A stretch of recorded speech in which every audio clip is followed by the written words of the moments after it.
നീ ഇതെങ്ങോട്ടാ? ചേട്ടാ എന്റെ കൂട്ടുകാരി വിളിച്ചു, ഞാനൊന്ന് പോയിട്ട് വരട്ടെ. അത് ശരി, നിന്റെ കൂട്ടുകാരി വന്ന് വിളിച്ചപ്പോഴേ നീ അങ്ങ് ഓടിച്ചാടി അങ്ങ് പോവുക. ഇന്നലെ ഇവിടെ എന്തോ സംഭവിച്ചത്? എന്റെ 2 കൂട്ടുകാരെ വന്ന് വിളിച്ചപ്പോ ഞാനൊന്ന് ഇറങ്ങിപ്പോയി.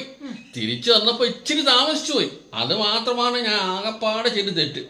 പോയിട്ട് വന്നപ്പോ ഇവിടെ എന്തായിരുന്നു പൂരം? എപ്പോ പോയി, എന്തിനു പോയി, ആര് വിളിച്ചു, എന്തോന്ന് വിളിച്ചു, എന്ത് വേണ്ട? അയ്യോ, എന്നെ കൊല്ലാതെ കൊന്നു. അവസാനം നീ എന്നെ കൊണ്ട് എത്ര പ്രാവശ്യം സോറി പറയിപ്പിച്ചു. എടി, നിനക്ക് എന്നെ ശരിക്കും അറിഞ്ഞൂടാ, മനസ്സിലായോ? കല്യാണത്തിന് ശേഷം മാത്രമേ നീ എന്നെ പരിചയപ്പെട്ടിട്ടുള്ളൂ. അതിന് മുമ്പേ പുലിയായിരുന്നു ഞാൻ, പുലി. നിനക്കറിയാമോ? ആൾക്കാർ എൻ്റെ പേര് കേട്ടാട്ടല്ലോ വിറയ്ക്കും. എൻ്റെ നേരെ നിന്ന് ഓർത്ത് സംസാരിക്കൂല. അങ്ങനെയുള്ള പുലിയായിരുന്നു ഞാൻ. നീ എന്ത് വിചാരിച്ച്?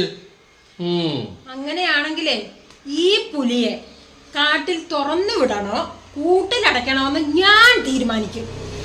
തൽക്കാലം പുലി ഒരു കാര്യം ചെയ്യും. മോള് കിടന്നുറങ്ങുന്നുണ്ട്.